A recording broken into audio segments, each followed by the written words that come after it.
Welcome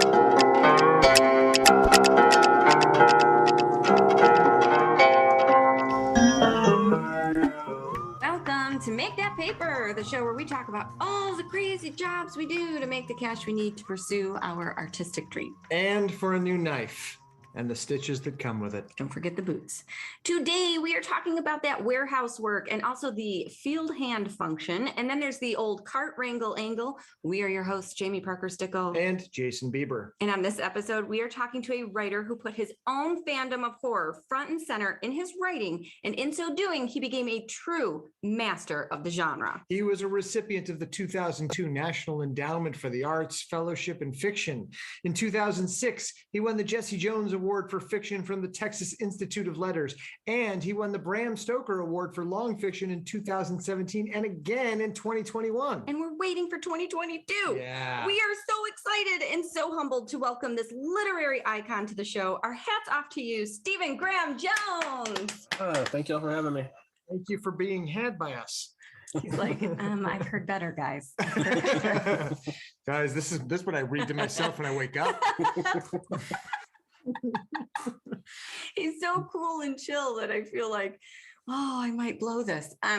Stephen Graham Jones wrote us last night. He's like, guys, I forgot. I have a surprise side hustle to talk about. And I want to hear that before we talk about any of the others. But before we do, I like to imagine that he was deep asleep and like startled awake. Like, oh, this is a good one. No, I was up late. I just watched Heat, and then I was reading a Brian Evanson story collection, and something that Brian said reminded me of a job I used to do back in 2000. It was in 1999, 2000, and maybe 2001. It was working for iUniverse. Is that place still around? It was a iUniverse. iUniverse. Back then, we called it a Vanity Press, but that was also at the moment when vanity presses were becoming self-publishing. It was like losing the stigma. And got it. iUniverse was part of that kind of hinge moment. You would like pay them, I don't know, $1,200, and they'd do a POD version of your book, that kind of stuff.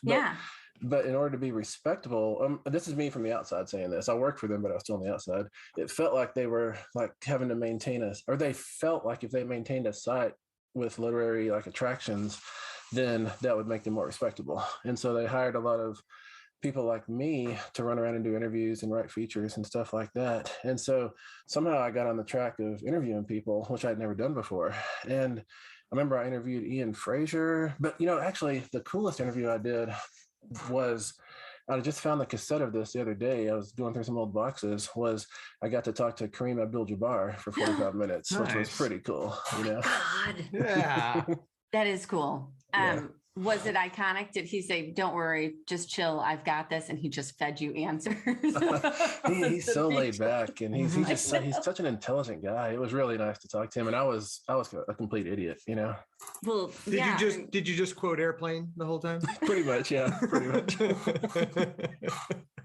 That is awesome. And I feel like that's one of those jobs when you are an artist, when you are a writer, when you're an actor, it's one of those things where you're like, I'll just do it for free. Would you just let me do this? Because I would do it for free if you're doing all the work behind it. So there was you. Yeah, it was. There was an awkward moment in the interview, I remember, where I was trying to convince him to eat some fry bread, and he was convinced that he was not going to try fry bread. And it turned out, I found out afterwards, it's a religious thing because he didn't want to eat animal fat, that kind of thing.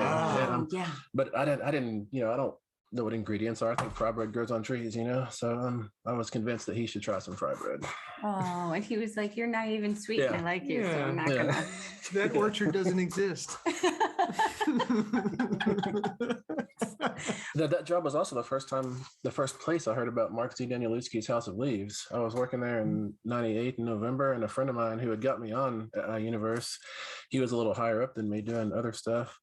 He slipped me a sneak peek at a feature that was going to run on January 1st, 2000. And that was a 60-page sample of House of Leaves. And that was my first encounter with it, and it blew my mind and made me terribly sad because I had just like 2 weeks before finished writing a novel that had 12 levels of footnotes, and it was a horror novel and all this stuff, So I realized that not only was I being scooped, but he'd been writing this novel for 10 years. So I'd been being scooped for 10 years,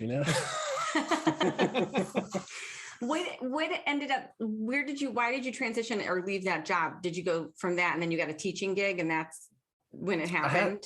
I had the teaching gig at the time, actually. I started teaching as a visiting professor at Texas Tech University in 1999. And I was also still working summers at the library on campus. And also I was working weekends and some nights at Sears in the warehouse. And this man tells us, well, I really haven't had any side jobs. Well, that actually, what you're saying begs a question I was about to ask, because we come across this a lot when we speak to writers, especially writers who also teach. Do you consider teaching a side hustle, or do you teach it, or you consider it like, that's what I do. I am a writer, I am a teacher, and then everything else is a side hustle? You know, I consider myself a writer, but I think to me, teaching is part of writing, if that makes sense. It's all like both publishing books and teaching is part of being a writer for me. When I talk fiction to my students and read books with them, that informs my own writing. I don't know what I would do if I didn't teach, you know, maybe I would just lay around and watch Rockford Files all the time, you know? Fair.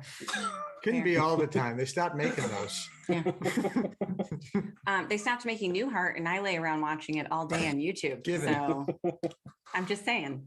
Okay. All right. So I neglected the fact that you can start over and just watch the series on a loop.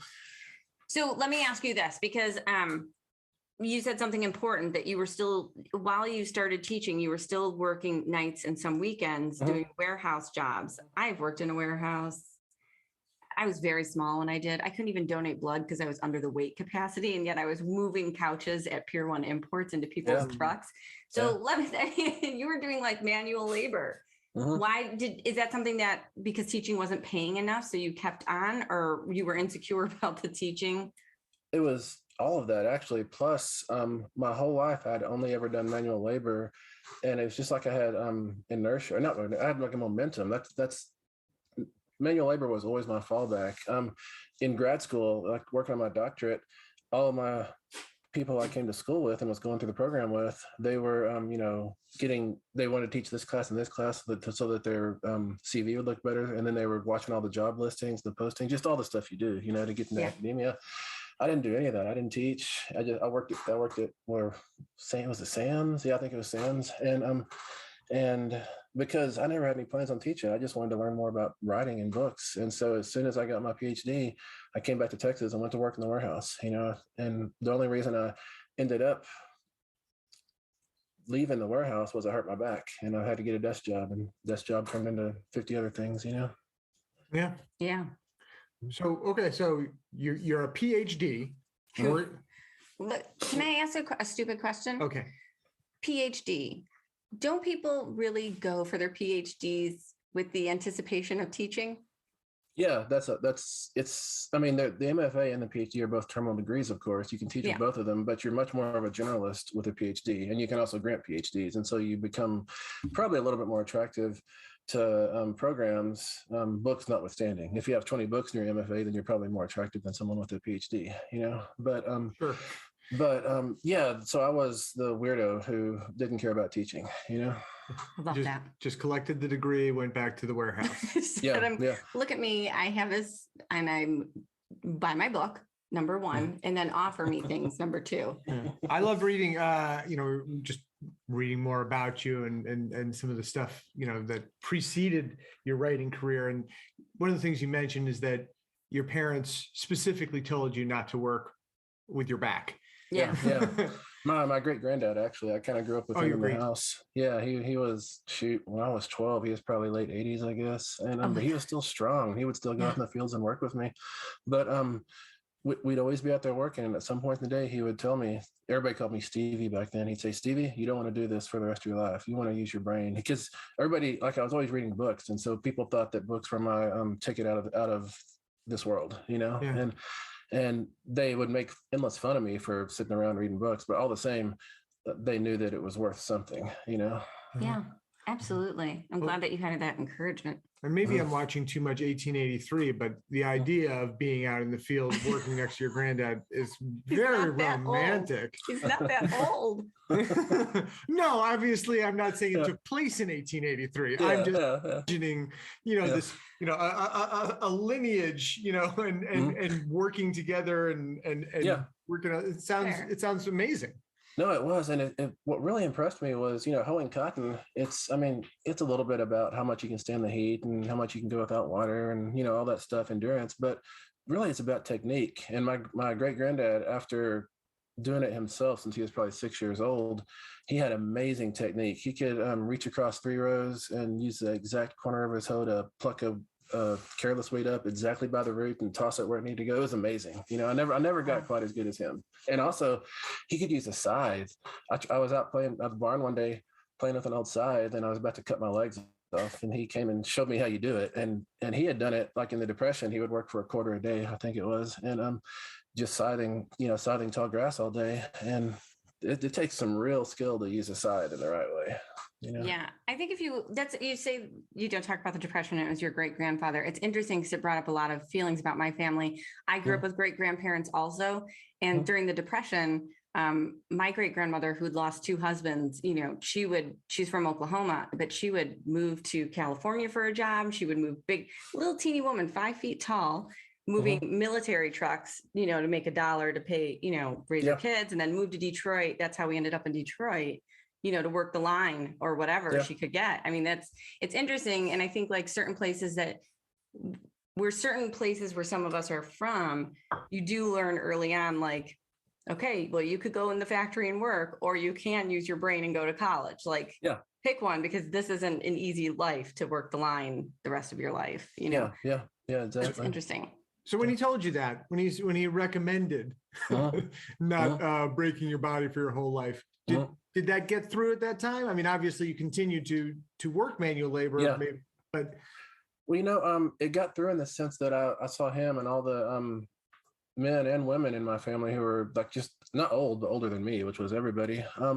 I saw them all being like broken down in various ways, just fingers are mangled from working on equipment and, just all kinds of injuries and stuff. And I mean, when you're a teenager, you think you're indestructible. And I thought, wow, this will never accrue for me, but little did you know carpal tunnel would catch up with you. I know everything. It all catches up. But I always kept what he said, like in my hip pocket, and I just kept reading books, and I never would have gone to college. I had 0 plans for college in my life at all. I didn't graduate high school even, but what happened was, a girl I wanted to ask out was taking the SAT. She had plans for her life, and I had having 0 plans. I don't know. I don't even know how I knew she was scheduled for the SATs. Somehow I knew. And she didn't have a car, or she had her mom's car, but her mom's car was always broke down. And I had a truck that I could reliably get running. And so I ran down and signed up for the SATs at the same session she was taking them so that I could offer her a ride to the SATs.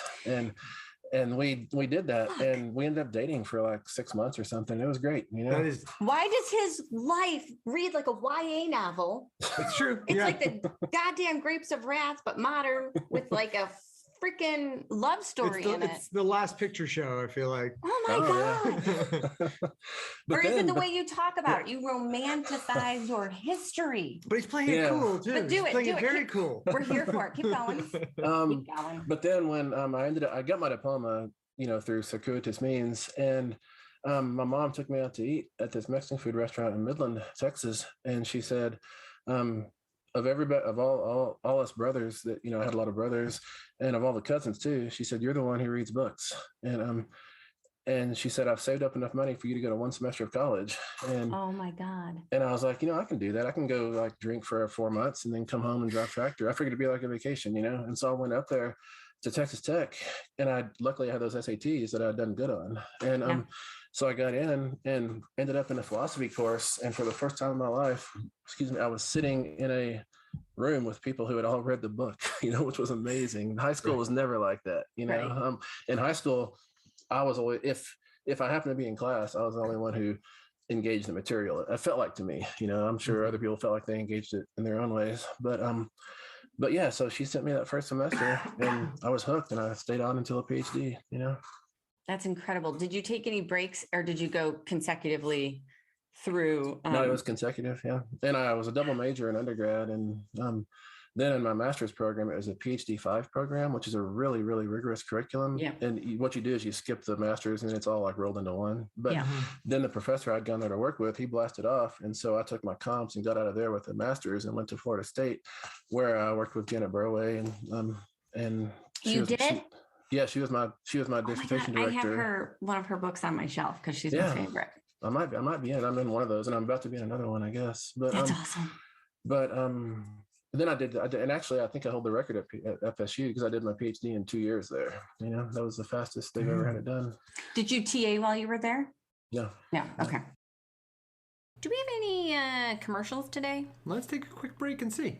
You know what I bet our listeners are thinking right now? What's that, Bieber? They're probably thinking, this podcast thing is so easy. I could start my own podcast. And you know what? They're right. Yeah, we've been using Anchor for a few months now, and it has totally changed our game. Anchor is the easiest way to make a podcast. Let me explain. It's free! I said, let me explain. Fine.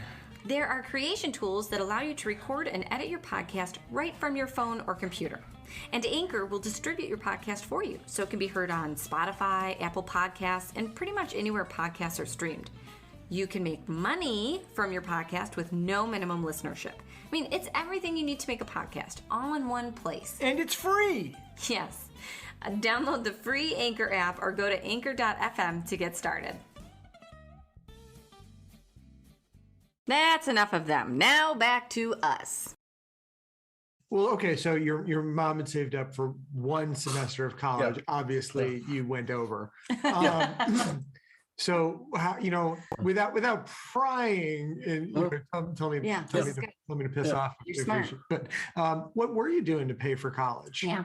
I was working, mostly I worked at a place called DeKalb, DEKALB. I don't know if they're still around or not. They were a big corn, like a seed research place. And I heard on there, probably my sophomore year, I guess it was. And I stayed with them for 3 years, and it was seasonal. It wasn't seasonal work, but you had different work in each season according to the crop, where you were.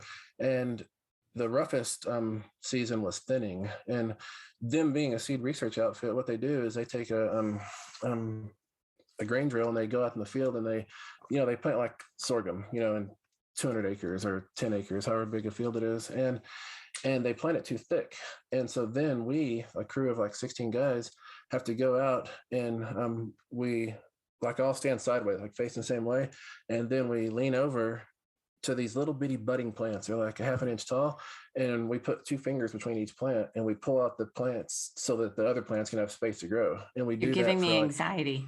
For like 12 hours a day, just up and down the row after row after row. And you get what we call thinner's crack, which is your shirt comes up in the back. And so you have this crescent on your back, which is super tan, Oh my God. And we do it all up through Texas, and we go on road trips and go up to Liberal, Kansas for a couple of weeks. We had fields all over the Great Plains. And then there's other seasons in which you'd be in the warehouse packing seed, and like sewing bags shut. And I remember one guy, he sewed across his fingers, so he had like thread coming out of all his fingers. Oh God! And there's like pesticide and herbicide, like that's all you can breathe, And so for like 2 weeks after the bagging day, you'd have pink in your body forever and ever, Yeah. So when you say seed research, at first I imagine like, oh, I got a nice cushy job in a lab. No. We were the grunts. My favorite season was, I don't know, what was it called? I don't know what it's called, but we would all sit in this big wide room, like, I don't know, probably 40 feet by 30 feet or something at tables, a series of tables. And we would have packets of seed from different plants that were all marked. And we had to take those packets and break them down to smaller packets, and these little bitty envelopes, and we'd use these little bitty like drug spoons, like we had to put like 3 milligrams or something in each packet. It sounds like you're like into doing it like it's drugs. Exactly. Well, we didn't have to be naked or anything. Okay, that's cool. But this is how they do we had first season or second season, Michael was on, and he did this for marijuana. Right. Yeah, same thing. He was doing the same thing.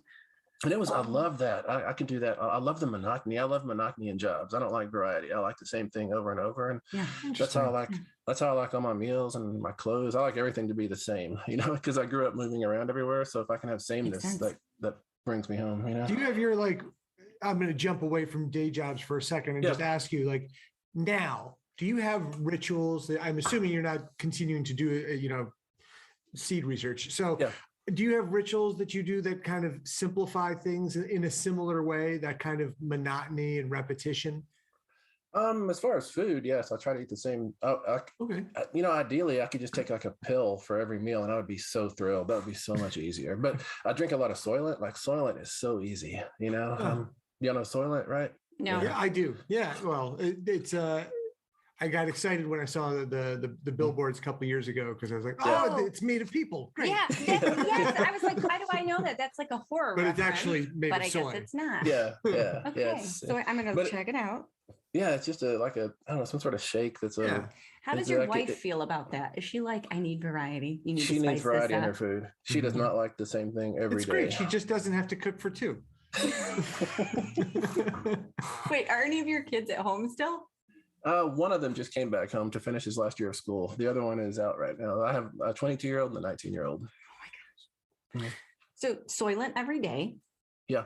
Mm-hmm. He's writing his life.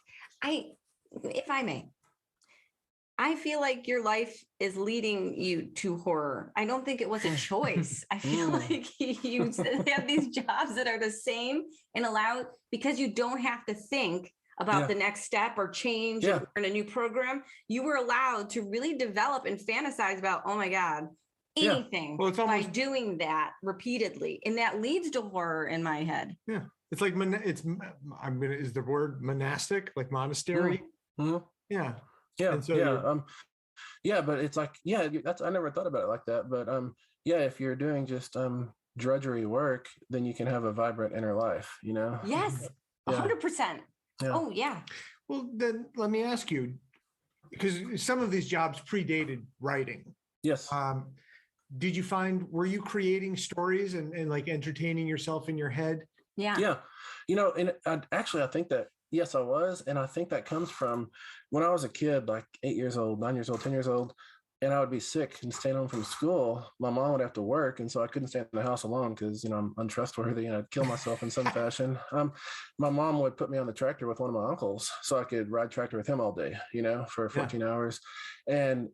And I saw it's, you have to like ball up. The tractor cabs are made for one person. So I'd have to ball up on the back, and be all uncomfortable and hot, but it was the best thing ever. And I'd have a fever too, or a fake fever anyways, but my uncle the whole day would tell stories about how, like 3 weeks ago, he was in this other field plowing and he looked over and he saw a shark fin rise up from the cotton and start going, and he would just tell stories like that all day.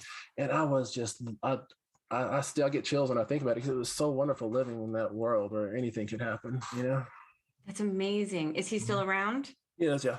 Yeah, he's still a big liar too. Is he a liar or a writer just waiting to put pen to paper? What's the difference? The difference? Yeah.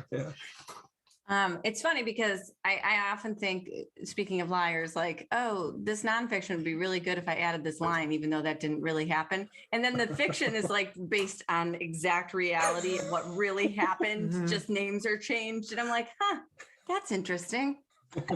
Sorry, side note, sidetrack. Yeah, what is Bredesen Ellis, which is weird to quote him, but he says, I could never be as honest in nonfiction as I am in fiction, and I agree with that. 100%. 100%. Mm-hmm. Okay. So let me fish all this out. When you were doing seed work, which gives me anxiety, just the repetitive, like, did you like the dudes you were working with? Because I'm assuming that they were all dudes. Yeah, no, every once in a while we'd get a woman through, but it was mostly guys. And it was like a Lord of the Flies situation. You came in and you were hazed and you were punished, and like half the people would wash out. It felt like boot camp. Wow. It was brutal. Like people, you'd be out there thinning, and somebody across the field would find a big hard dirt clod like 15 pounds, and they would chuck it, and it would catch you in the head, and you'd be laying on the ground wondering what happened. And you'd have to get them back. And but yeah, a lot of people didn't like that kind of stuff, so they would quit. I mean, I'm thinking, did it ever come across your mind? Like, I don't necessarily want to do this so badly. Did you get a job in the computer lab on campus? That's what I did. Kids, that's what happens. Gen X people, we had computer labs when we went to university, okay? Nobody had a laptop. Yeah, I remember when I came to college, my roommate had a computer that you put cassette tapes in, Oh my God, shut and you up. tied it into a like a television, and it was primitive. Oh, I do remember that. That was a thing. I don't remember this. It was a thing. I do remember that vaguely. Yeah. I mean, I remember my first computer. It was a monstrosity, but there was no tape. Yeah. Working at the seed warehouse, I hadn't thought about this in a long time. Like I say, there's different seasons, and one of the things you do is you go into this big cavernous, like airplane hangar of a warehouse, which is seed pallets everywhere. But seed pallets attract mice, of course. They want to come eat the corn and the sorghum, and so you're going around putting camphor cubes everywhere because mice don't like the smell of that, and also you're sweeping up mice droppings, just huge piles of mice droppings, and so that's what you do for a few weeks. You just go in there and you sweep and you breathe in mouse poop, and it's I'm sure it's not very wonderful for you, but I'm concerned about his chest. I'm honestly, through all these stories, and I've bitten my tongue, but I'm not going to bite it anymore. Have you had a chest exam? I'm concerned. I've been in many MRI tubes. Great. I don't know, they haven't looked at my chest specifically. But anyways, I remember my first day when I kind of graduated to sweeping the big warehouse. I was working with a different crew, and these guys were all like lifers. They weren't like college students like me, and way up at the top of the warehouse, a light bulb was like thready and going out. And they said, well, you're the new guy, you got to change it. And so they got a forklift and put a pallet on it. And they had me stand on the forklift and, hold on, gave me a light bulb. And they sent me all the way up. Like there's two stages of the forklift. It goes up, then it kind of comes out and goes up again. And I was so high up there, and it was all shaking. And I could barely reach a light bulb, and I got it changed. And I looked down and they're all gone. They went to lunch. So I was up there for like an hour and a half, How many rookies does it take to change a light bulb? Do you talk to any of these people to this day? Anybody? No, I can't imagine any of those dudes are alive. Well, you should join Facebook and find them. After we end, I'm going to write their names down, and we're going to go explore Facebook for them. Another trick they pulled on the new guy was, I said we would sweep the mouse droppings into huge piles. Oh no! I was doing that with this guy named Butch one day. And he stopped and he said, "What? Hey, what's that? Is that a ring?" And I was like, "Whoa, we were going to get rich." And so I'm leaning in to look for this ring, and he slams his broom down, and it all goes in my face. Oh God damn it, Butch! God damn it! Let me ask you this question, Stephen Graham Jones. Would you consider yourself a naive young man? Yeah, I was always real hopeful that things were going to work out. You didn't read the right books. Probably. Well, let's be fair. While there obviously were some bumps in the road, it would seem that things did work out. Things did work out. They did. Yeah. Right. Absolutely. And so, obviously you're a genius because you were able to never fail a class once you got to college. I mean, you just sort of soared through everything very quickly. At what point did you know that you were going to be a writer? Like, at what point did you start actually? I mean, you're prolific. He's a prolific writer. I think he has over like 500 things published, maybe 300. A lot. Yeah, so much. And it's wonderful. Like each thing is intricately detailed in the way that you want to read. Like you're in the space, you were feeling it, smelling it, tasting it. You think you lived there, even though you didn't. And which is a mark, of obviously a brilliant writer. But at what point did you go and say, I'm going to write stories for a living? Like, this is what I'm going to do. That's what I'm going to do. I've written 3 stories this week so far, and it's only Friday. So I've still got like a day and a half to write another story, but I Stop bragging. I doubt I do anyways, but, humble brag. Yeah. What, my first story, what happened was, I was a philosophy major, and I'm sitting in the back of a big world lit class, like 300 people, an auditorium. And I've got a spiral and a notebook, and it's dark. And a couple of police officers come in and lower their glasses, and they're like casing the place. And I know they're there for me. Every time cops are in the room, they're always dragging me out of that room and throwing me up against the wall, Why haven't we talked about that? Why? What? Well, we are. So okay, keep Yeah, going. and sure enough, they recognized me and they're like, come with us. And so I slope out with them and in the lobby. And then I don't offer anything because I learned long ago you don't offer that you didn't do whatever the thing was because that means you did the thing, So just being or quiet. you're admitting something else they weren't even there for. Right. Yeah, so I'm just being quiet. And sure enough, they weren't there for something I'd done Saturday night. They were there because one of my uncles had been burned over like 95% of his body, terrible second and third degree burns. And the town I was in, Lubbock, Texas, had the best burn unit in the area, in the region. So they had airlifted him there to live or die. And I was the only family member they could find for some reason, I guess because I was associated with the university. So they delivered me to the burn unit ICU, dropped me off with my pen and my spiral. And I sat there for 3 days, 3 nights waiting for him to live or die. And I got bored and I wrote a story.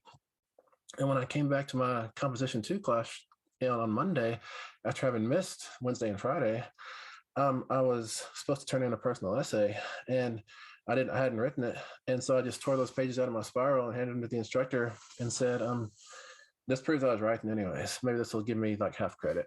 And she accepted it, first of all, which was amazing. And second of all, she read it and liked it enough that she passed it on to a writing professor who liked it enough to type it up, because I didn't have a word processor or any typewriter or anything like that.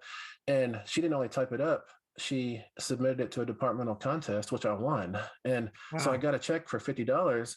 And I was like, you mean you can make money for telling lies? I had no idea, I was, and so I just kept, after that, I just kept on writing and getting little publications and getting $50, $100 checks because, desperate for money. And so initially I was doing it for money, and then when I was going to graduate with my undergrad, I was going to go back and farm. That's all I ever planned to do was farm. But my professors, both in philosophy and English, convinced me I need to go to grad school. And my first question was, what's grad school? Because I had no idea. And because my family didn't go to grad school, and they said it's more of this. And I said, I need to go back and drive tractor. I've got to have a life. And they said, it became easier to satisfy them by submitting a couple of like obligatory applications, than to argue with them. So I submitted one to philosophy school, one to writing school. The writing school got back quick and said, yeah, come here, we'll give you some money. And I thought I can wait 2 more years, to go back and farm, and just kept going. So you took the SAT for a girl. You went to college for a vacation, and you applied to grad school because it was easier than arguing with your professors. Yeah, that's it. Guys, you basically coasted into higher education. Yeah, you're gonna depress a lot of our listeners. Don't be, you guys. There are people that are like magical beings living on the earth, and he's just one of them. So let's skip it. No, that's amazing. And I know I read one piece. I don't know if you sent the link. Jason sent me the link, but you met your wife in undergrad, right? Uh-huh. Did you guys get married in undergrad, or did you? We got married right after undergrad. Right after she graduated 1 semester after I did. And when was this? This was 93 when she graduated. I graduated at the end of 92, maybe. That can't be right. I'm lying. I graduated in 94. She graduated in 95. We got married in 95. That's when we got married. And does she have a job? And she was like, what are we doing? Like, you're going to keep going to school? What's happening here? She was completely supportive. And she went, actually, talking about Pier 1, she was a manager at Pier 1 for a long time. Yeah. I worked for her because I worked in Michigan. Yeah. I worked in Studio City at Pier 1 in case she made her way out here. I just had another realization. Long before you were side hustling to support your education and to support your writing career and your teaching career, there was a brief period, it sounds like, where your aspiration was farming and your side hustle was writing. Yeah. Yeah, that's kind of it. Like, writing was just, I mean, I want to say it was a hobby, but it was almost like a weird thing that I could do that I didn't know what to do with, if that makes sense, but I figured out I could monetize it a little bit, And was there a point where you're like, got to get that next story out, I need the next $50, like? Yeah, well, when I came to grad school, all of us, like, we had like 8 people in our cohort that came in. I think we were all like those little nematodes in SpongeBob. We're just like jumping up and down, like telling our professors, we want to be famous. We want to be, we want to be Stephen King, Louise Erdrich, whoever. And our professors would always like pat us down and say, wait till we tell you you're good enough, then you can submit. And I was like, screw that. Nobody's going to tell me I'm good enough. I'm going to find out for myself, And so I just started submitting immediately, and I started getting published immediately. And so I didn't need anybody to tell me that I could do stuff. I was going to fail on my own or make it on my own, Yeah. Do you tell your students that now, like just submit, don't wait for me to tell you to submit, do it. Exactly. Yes. That's awesome. Yep. Do you teach undergrad and grad students? I do. Yep. Yeah. Yep. Okay. So now we're present, you're still teaching full-time. Yeah. And writing full-time with bestsellers. Yeah. Are you at a point, and this might be too personal, so you don't have to answer, but are you at a point where if you didn't want to, you didn't have to teach anymore? You could just be writing? I think I could just write. But I really like having all the university resources. I like having this huge library I can go to, and I like having an office on campus, and I like having a copier and like staff that will help me navigate life. And I like having I like having colleagues. I mean, and to tell you the truth, I love engaging with students, because if I don't engage with students, and I'm just going to listen to my Bob Seger 8 tracks and watch Magnum PI, and I'm never going to join the world, but they make me join the world. Like the other day, they explained to me who Adele was, and I was like, what? And they're like, yeah, now you're only 20 years behind everybody else, Although she doesn't have any 8 tracks. So would it be great if she did put one out? That'd be sweet. And what about farming? Like, do you guys live on a ranch now? Are you farming? No, I live in just a neighborhood with other houses and stuff. Have you lost that passion, or is it still something that you think you would?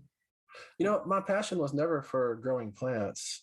Growing plants was the thing that allowed me to pull my truck over in the ditch and talk to somebody for 3 hours in the afternoon. That's the part of farming I like, is when you see somebody come in and y'all stop and swap stories for 3 hours. All the driving tractor and stuff, all it is just a long list of equipment breaking and things going wrong. And that's not the part I liked about farming. No, I just like the hanging out in the ditch. Yeah, my corporate job was the same way. It was really just the socialization. It's like people have to go to the bathroom. They stop at your desk for 3 hours, and then the day is over. And you're like, this is easy money. Let's keep this up. Yeah. I get it. And all these farmers I would talk to in the ditch, like they were like a window into another world, because they were all 20 years older than me, and they would tell me what it was like in the 70s, and just have these wonderful, I'm sure exaggerated stories about their own high school years. But I completely believed in them because I wanted to believe in them.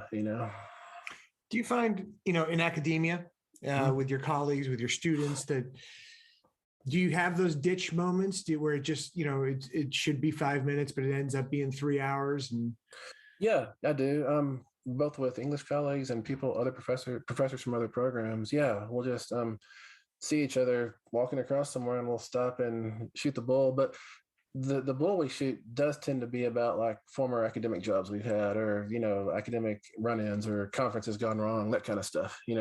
How many schools have you taught at now? You're in Colorado now. I'm in Colorado now. I was at Texas Tech before that. I do it 1 quarter every year at UCR. I've also done like pinch hitting teaching at Institute of American Indian Arts, and I've done little like one-off workshops for a lot of places as well. Yeah.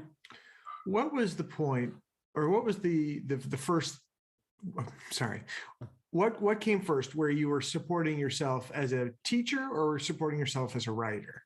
Teacher, like where teacher first. Yeah. Okay. And when you were making that happen, was that the point where you still were doing seed research? Were you doing warehouse work at that point? I was, as I say, I came to like desk jobs or inside jobs because I hurt my back. That's right. But then I went back to the warehouse, but I still couldn't like lift dishwashers and stuff anymore. So I had to work in the electronics cage, which is like hanging little stuff on pegs, and like, you the people from the dock deliver the boxes back, and you organize it all and keep the floor stocked after hours, that kind of stuff. Is it Sears? Sears, yeah, I did that for a couple of years, and I really liked it. I mean, it was completely satisfying to me. I really liked it. That monotony again. It's that like just repetitive action of just finding something and putting it in its hole. Exactly, and also that was the same way that I know book cataloging at the library. I was a book cataloger, and that's just, I mean, well, maybe some people would not be able to handle it, but I loved it because every morning there's a new rack of books right here, and I've got to find OCLC records for them and make it go into an LC record and make it fit our subject headings in that library and push it on to the next stage. And that was wonderful. And also, my boss at the library was a poet. She has a PhD as well, and I figured out after doing this about 2 weeks that I could do my rack of books in 2 hours. I didn't need 8 hours to do it, Mm-hmm. And she said, yeah, welcome to the world. She said, I'm not going to give you more work. What I want you to do is do your 2 hours of work and then angle your computer monitor away from the door and write novels, And so I wrote 3 novels working that job, Oh, wow. I think that is one thing we talk a lot about on this show is that some of us have found jobs that give us security and support our artistic pursuits. And it's hard to leave those jobs and move on from them, even though you have to at times, but it's really hard. You're never going to go anywhere at that job. Like, it is what it is. But it's so hard to leave that when you've had that kind of support you don't know that the next thing is going to be as secure or as supportive, but you have to make those choices. And that is, I think sometimes, that's the crossroads or the fork in the road with a lot of people who do art, is it's like, stay where you are and just or leave the nest and fly. Or leave the nest and fly. Yeah, no, you're totally right. Because I love book cataloging, but I'm only making so much, and I don't have an MLS, so I can only go so high. But working in the library, I mean, it was nice because it's the worst part about book cataloging, actually, the part that hurts my soul still, was I was the gift book cataloger, which is to say people donate like a big collection and I have to sort through it and figure it all out and figure out what to keep, what to throw away. And back then in 1998, 1999, the hard and fast rule at this like Research One university library was no comic books, and people were donating stacks of old comic books. Oh, I love that. And but the rule was we couldn't keep them. And also, like, part of like my own job specifications or my restrictions were I could not take any books home, because the idea was that would affect whether I said keep or throw this book away, and so I had to carry so many comic books to the dumpster and just throw them in, and that hurt my soul, I feel like a man who gets pulled out of class from time to time by the police would probably find a way to circumvent certain policies. No, I could have definitely, but I mean, I'll be shady in a lot of aspects of my life, but never anything to do with books, because I think that's the one place I don't need bad karma, Yeah. Wow. That's a solid line. I like how you've justified that. Let's take a quick break. And now back to the podcast. Were you the guy throwing the 15 pounds of dirt at someone's head during pacing? No. What's happening? No, I never was. I didn't like that, like, being mean to the new guy thing. I never was. I would usually try to like give them a heads up what's coming, that kind of stuff. I never liked that. Yeah. Don't try to pull the ring out of the shit pile. yeah. Keep your head up, Frodo. I remember working that job one time. Me and another guy got sent on some task down the road in one of the trucks. They trusted us with one of the trucks, and they didn't always trust you with the trucks. We'd been there for 2 or 3 years, so they gave us a truck and had us go do something. And the guy who was driving, he's my age. We were 19, 20, 21. We got out to fix whatever irrigation thing we were doing. Got back in the truck. He sat down on his sunglasses, and he like lost a pair of sunglasses every week. It was like his thing. And this time he freaked out. He was so mad that he lost another pair of sunglasses, and he starts throwing this tantrum in the cab, and he ends up kicking the windshield out, and then we had to drive back and tell the boss that a big black bird had flown in front of the truck, and we hit it, and it made the whole windshield disappear. And he's just looking at us with these flat, humorless eyes, and then he didn't even press us. He was like, he knew that we were idiots, and he's going to buy a windshield, and we just went back to whatever other menial task we were supposed to be doing. Probably punishment enough driving home with no windshield. Yeah. I don't even know how that happens. Like, how do you, that must have been some tantrum of a kick. Was it like, oh yeah, he was pretty mad. He was like a guy of extremes, because he would also, like, we could never find him. And the place we would finally find him every time was he would fall asleep on the toilet and sleep there for like 3 hours. Don't bring me into this. No. Babe, no. How does his legs not fall asleep? Oh, they would. And like, how do you get up then off the toilet? You're screaming for help. Didn't you see Lethal Weapon 2? Oh yeah. Like you know, Murtaugh's gonna blow up. Exactly. There was a point where he probably could have gotten off the toilet, but now he's paralyzed. Okay. One thing that I haven't asked you yet that I'm going to ask is, how did you hurt your back? Like, was it just repetitive, or did something actually slip? Like, you actually like something fell on you? I was I was the guy who was in charge of large appliances. So I would move refrigerators, dishwashers, air conditioners, stoves, all that stuff. And we had to wear safety belts, as you do, you know, with the suspenders and the Velcro. And we'd have to, like, every few weeks watch this video that told us how to, you know, do the belt and all that stuff. Yeah, I did that at Pier 1. Yeah. But the problem was, you look like a dork when you have that fastened around you, you know. So we all left it flapping because we felt a lot cooler with the flaps flapping. And so I was just had the flaps flapping. And one day I get this air conditioner and I lifted it off and I turned and I twisted, and that twist was what did it, and it just popped my back, and still hurting from it, you know. And it floored me. And then I was down for about 2 weeks, and at the end of those 2 weeks, my wife and I decided I was going to have to get a desk job because I couldn't do this lifting anymore. And so we started looking. The 30 nickel was where you went for jobs back then. And do you have the 30 nickel out there? It's like it's a free paper. It's like Craigslist in print, you know. Oh yeah, we have Penny Saver. It's probably the same. It's probably the same thing. And so we went through and circled all the jobs that I could possibly do, and the job we liked the most was bookkeeper. And I called about a few of those jobs, and there was a lot of confusing conversations. And finally, with one of the people I was trying to, you know, get an interview with on this bookkeeping thing, I finally understood that. I thought bookkeeping was going to someone's house and like organizing their books, like alphabetizing them or something, you know. I didn't understand it as accounting. Library job.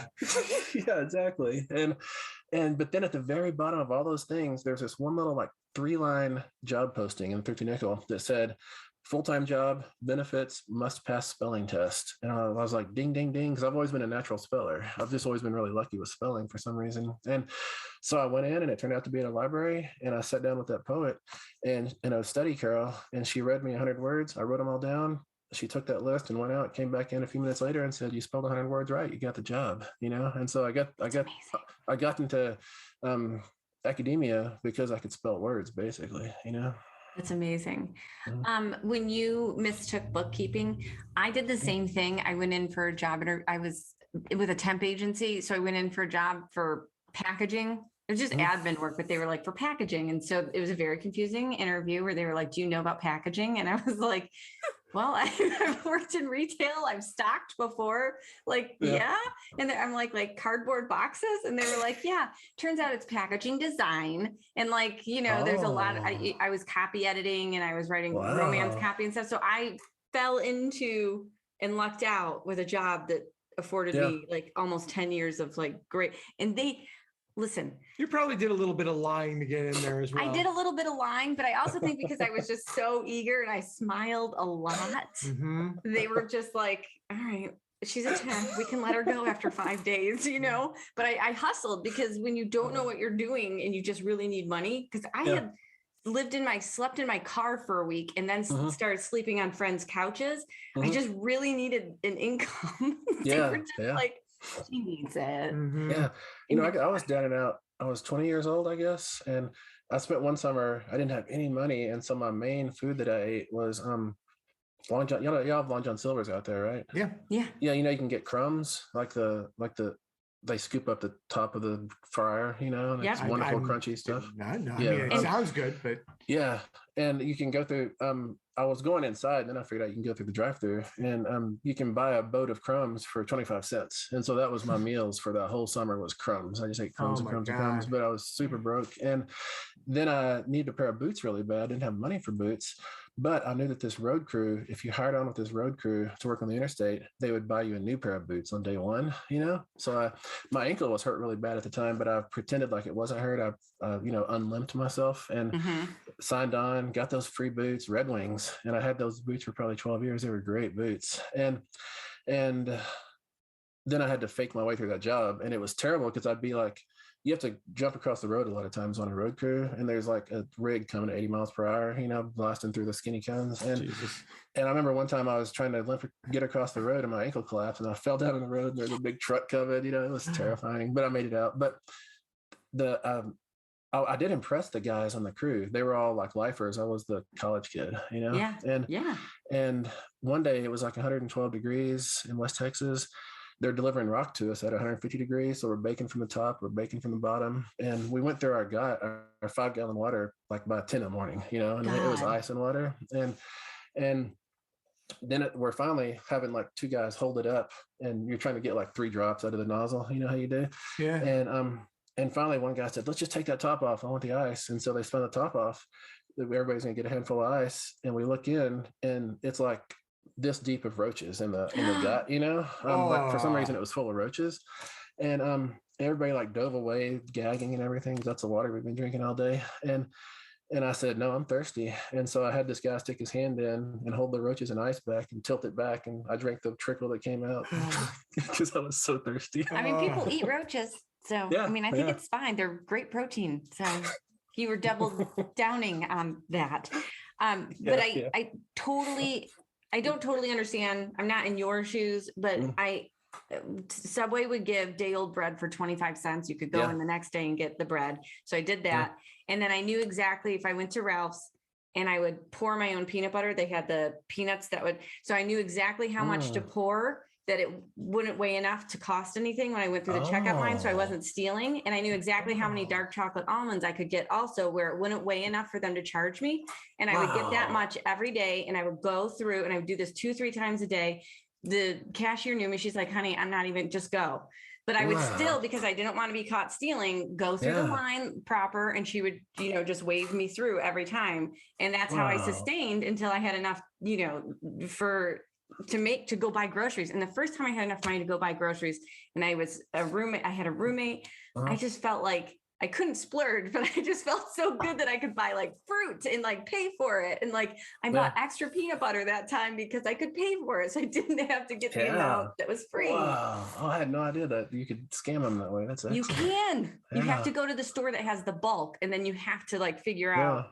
It's trial and error until you figure out. And then you just, when you need it, you memorize that. Like, it was 4 chocolate almonds. Yeah. Oh, I know. And it tastes so much better too when you get that kind of bargain. Right. 100%. I remember, and I'm probably 20 years old here too, just broke as can be, but every Sunday, Burger King would do 99-cent Whoppers, I remember I could scrape $1 together and get me a Whopper and go back and watch Parker Lewis Can't Lose, Yeah. that show. Yes. Nobody knows Parker Lewis Can't Lose. Why don't people that aren't Gen X not know that show? But anyway, I went and got me a $1 Whopper, and it was like fresh out of the flame broiler or whatever. It was super hot, and I get my burgers plain and dry, so it's meat and bread. And so I'm driving back to my place, and I hold my burger out I take the top off, and I'm holding my burger out the window so the wind can cool it. And as bad luck would have it, the wind grabs that patty and flips it off, And but it was my last $1, and so I made the block. That's not bad luck. You're driving with a hamburger out the window. It felt like bad luck. It felt like I was cursed. But I made the block, and my girlfriend, who's now my wife, was with me, and I gave her the wheel, and I leaned out and I scooped that burger patty out of the intersection and put it back and ate it up. She loves you, man. She loves you very, very much. She was like, split it with me. I'm fucking hungry. I thought she was able to see past some shit with the Soylent, but no. Listen, when you're young and you're hungry and you have like, I don't fantasize or romanticize the starving artist thing. Like, that's not cool, guys. Get a job, like feed yourself. But there were times when it wasn't that easy. Like, it's much easier now to find side hustles. You know what was easy back then? Like, I remember one Thanksgiving I was on my own in Lubbock, Texas, 22 years old, and I didn't have any money, but I wanted to eat like one good meal for Thanksgiving. And so I went to 3 different plasma places and did plasma. Yes, you did. Yeah, because they didn't have computers to tell the other place that you just did this. Right. And so I got like $45 or something. I was flush, and I had me. But he couldn't eat it because he was passed out. In the parking lot. Right. That's right, folks. He didn't even eat. He bought that hamburger and the crows ate it right out of his limp hand. Here's the other thing I know about donating plasma, which I never did because I didn't weigh enough, which is my point. Like you didn't weigh enough to give 3 things of, I see you. You didn't weigh enough at 20 or however old to give 3 things of plasma that day. Even for a rotund person, you're supposed to, it's every like 16 days. Mm-hmm. Yeah, it left me pretty, I was pretty drained. Yeah. Well, this was awesome. Yeah. This was like so good. Really amazing. My face hurts. And I just want to make an observation, something I've been like sitting on since early in this conversation. There's so many of these things you said, because I'm almost done reading My Heart is a Chainsaw, which is phenomenal, by the way. Yeah.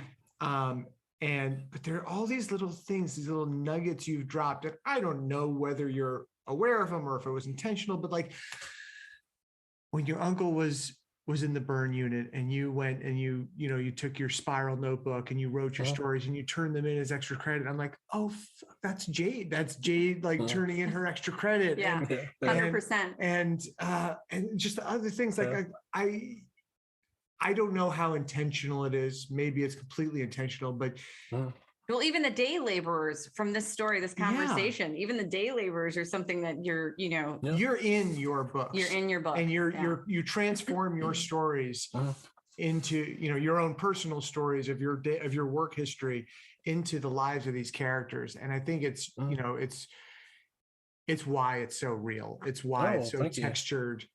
You know what? I shouldn't say that. I'm not in the position to say why it's so real, but for me, yeah.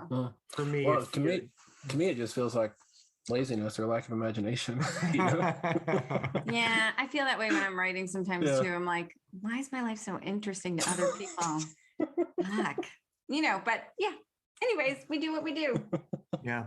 Well, your experience is rich and it finds its way into the work and really magnificently. And so thank you for gifting us with that. Yeah. Thank you. No, I don't know if it's gifting because I did buy the book, but well, thank you. I didn't even talk about all my jobs. I've had a lot more stupid jobs. But, you want to run them off? We got time. Yeah.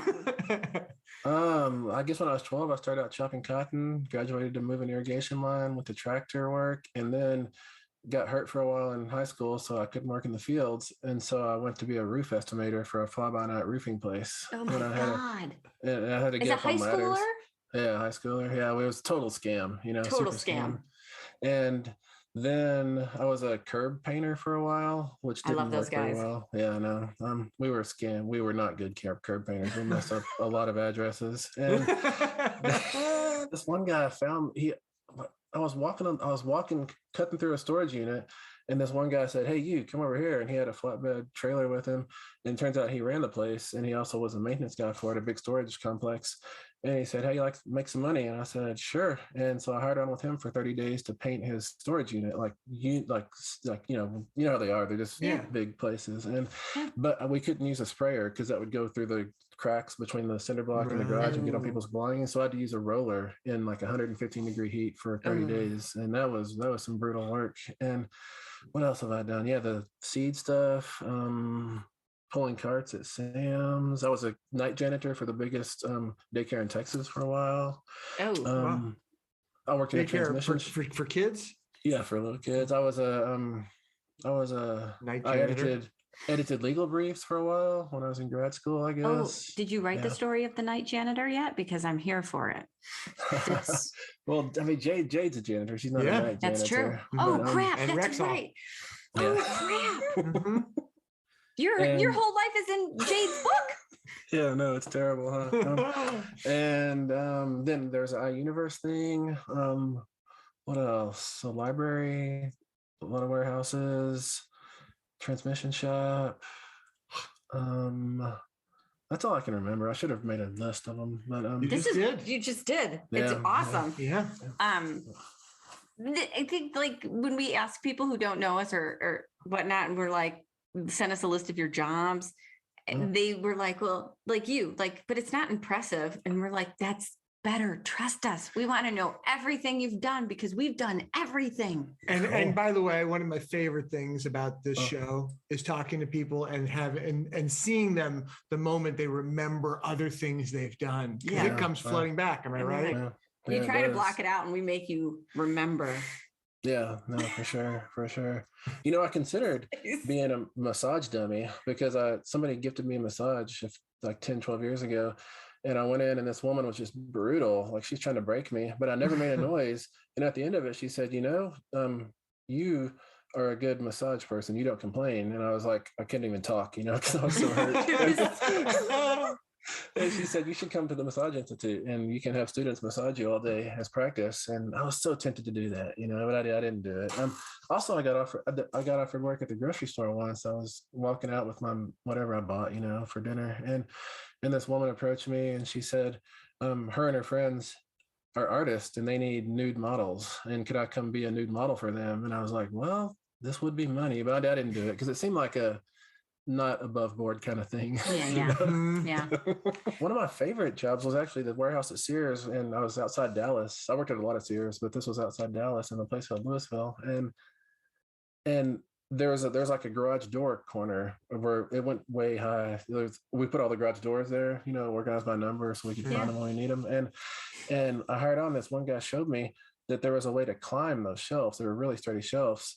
And if you climbed them all the way to the ceiling, which was probably 40 feet up at least, then the top shelf left about that much room between the ceiling and the top shelf. And no garage doors would fit up there. So it was empty. And you could climb all the way up there and lie there really still. And the boss could never find you. You could lay there for like 3 hours and nobody would know what you were doing, Was it comfortable? If it was comfortable, I'd be up there. We brought some stuff up there to make it comfortable, but it was the clubhouse. Bad thing was there's that there's that really fine dust like you get on the back of ceiling fans, that dust was up there, and so you'd look kind of guilty because you'd have that stuff all on one side of your body and everything. That's amazing. I love that. Put in a pole so you can just slide down. I'm actually thinking of ways to at that same Sears, one Sunday they had a work party, a picnic, and I couldn't go because I had to do something, and I was heartbroken because I wanted those burgers and those hot dogs. I was just gonna say, he's gonna say something about the food. He's out on a meal. So then later that week, I was working the warehouse and there was a blackout, and so everybody had to leave the store.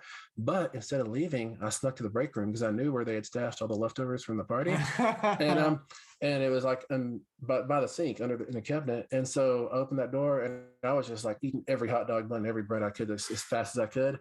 And then halfway through that, the lights came on and I realized that those buns were like fuzzy with mold. It was like nothing but mold. I just been eating all that stuff.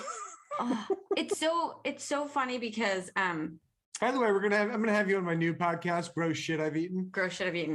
It's funny because when I did get my job and it had benefits and everything, they always had free food. There was always free food. And then like in the cafeteria, you could pay for food at the cafeteria, but there was always like candy because I worked in candy packaging, but there was candy and there were people would bring in pastries and cookies and there was always something, always, plus vending machines and free coffee.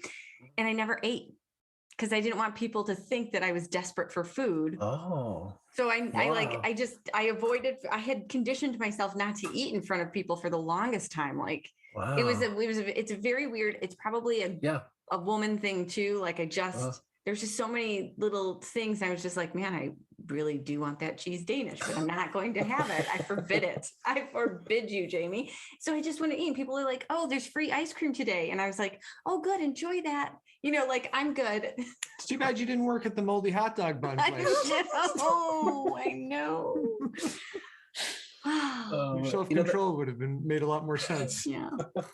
When I worked at Sam's, that was a rule they impressed upon us that we couldn't graze. We couldn't go to all the food sampling stations and take a bite.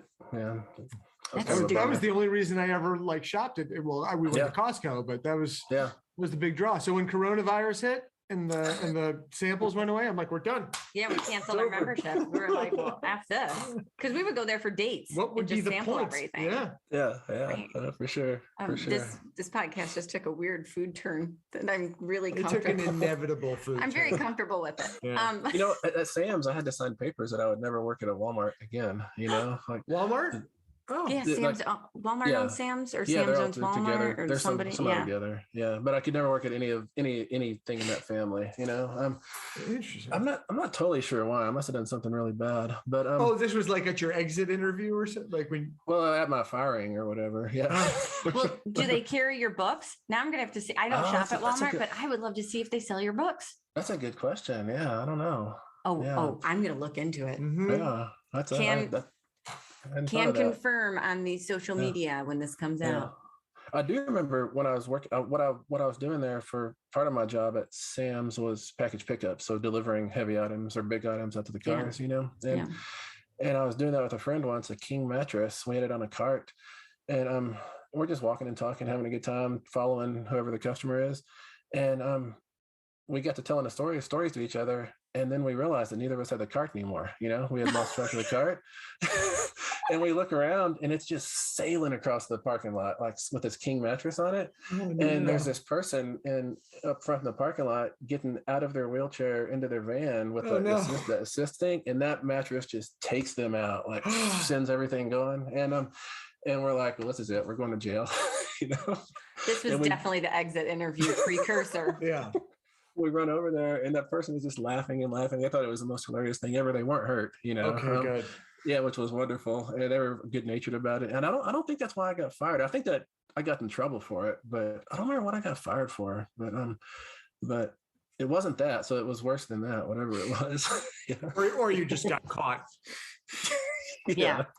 I think sometimes they're just waiting for you to do something so they can let you go over that mild offense, because they couldn't let you go for the other thing. Like when I worked at Starbucks, I refused to clean up the poop somebody left in the bathroom on the floor instead of the toilet. I just said, well, I'm not OSHA certified. Like I'm not going to do that. I'm just not going to do that. I'm not a manager like you do it. But he fired me because I was too slow at pouring coffees. Oh, wow. And I was like, well, nobody else has complained. I got Christmas gifts from, our regulars. It's basic physics. The coffee comes out at a certain speed. Yeah. He's like, you're too slow at pulling shots. So I'm letting you go. And I was like, this is over the poop. It was over the poop again. Oh, for sure. Yeah, for sure. You know, talking bathroom cleaning, when I was a night janitor, the daycare, the worst room of all was the potty training room, was it was like these little bitty mini toilets, and it was tiled floor to ceiling. Everything was tile, you know, and I would go in there and it was a disaster zone. And I would usually do that first thing, so the rest of the night would be progressively easier and easier, you know. Child pee is one thing. Like I was a camp counselor, and I get it. Like these little guys miss the seat. Potty training is different. That's harder, but still, you're cleaning up a kid's poop. Even if it's not yours, fine. Cleaning up a grown man's horse-sized dump on the floor of Starbucks. You assume it was a man. I do. Is that how I'm going to start my work day? I got 3 jobs to get to that day. It's 4:30 in the morning. I'm not doing it. Also, just another level of fairness. You were in janitorial services. You were in food service. Yeah, that's right. I had to serve people right after that. Yeah. You know, I've still got something from that daycare job. You know, the fence around the playground. Say what? Is it one of the mini potties? No, that'd be neat to have like an ashtray or something. But around the playground, it had like a big 6 or 8 foot cinder block fence so that people couldn't like stand there and look at the kids, you know. And creepy, very creepy. Yeah, I know. And I had to go out there and rake the gravel even to reset the playground. That was part of my duties. And I'm out there doing that once, and under the swing set is this big bloody knife, you know, and somebody had been running from the cops and thrown it over the fence, you know, and I was like, what? And so I took it home, I cleaned it, and I've still got it in the garage, you know. Huh. And you wonder why cops pull you out of classrooms. Yeah. So what do you know about this now? You are still sitting on evidence. I guess so, Oh my God. There is an unsolved murder somewhere in the state of Texas. Yeah. Stephen Graham Jones is going to write about it. Yeah. I carried a pistol for that job too. But he also worked security. It wasn't just janitorial. Yeah. At the daycare. But the reason I carried a pistol was because it was terrifying. In this huge two-story, it used to be a bank, this daycare, because when you're vacuuming and doing all the sweeping and mopping and stuff, every time you look up, there's a clown looking at you from the wall because it's all painted like that, you know. And it was really super creepy. So I carried the pistol to shoot clowns if I needed to. You know? Most of me thinks you're talking about juvie. I mean, I don't know. A lot of it Send does, my yeah. child to a place. So was the potty training room? Was that the vault? That's amazing. That's serious. You do have to clean that. I remember my mom complaining when I was little, when she'd send me, when I went to preschool, some kids weren't potty trained, and like I wasn't trained to clean up the toilet before I sat on it. And I came home with a boil like every other week. And she was like, I had to take you out of there and put you someplace else. And that was at a church. It was like basically free. That's why I went there. But you know, it's life. Yeah. That's life. So yeah. This was so great. This was such a cool conversation. It's so great. Thank you It was so much, fun. Stephen. It was a blast. Yeah, it was a blast. Thank you. Wow, Stephen Graham Jones has blown my mind. It feels really good knowing I imparted some urban food foraging on him. You want to know who's coming up next week? Do I? He's a special lad that also knows a thing or two about urban food foraging. I know who it is. I'll bet you do. Dominic Burgess. It's Dominic Burgess. It's Dominic Burgess. Dominic Burgess. She want my money, but I got no money. This ain't no savings and loan.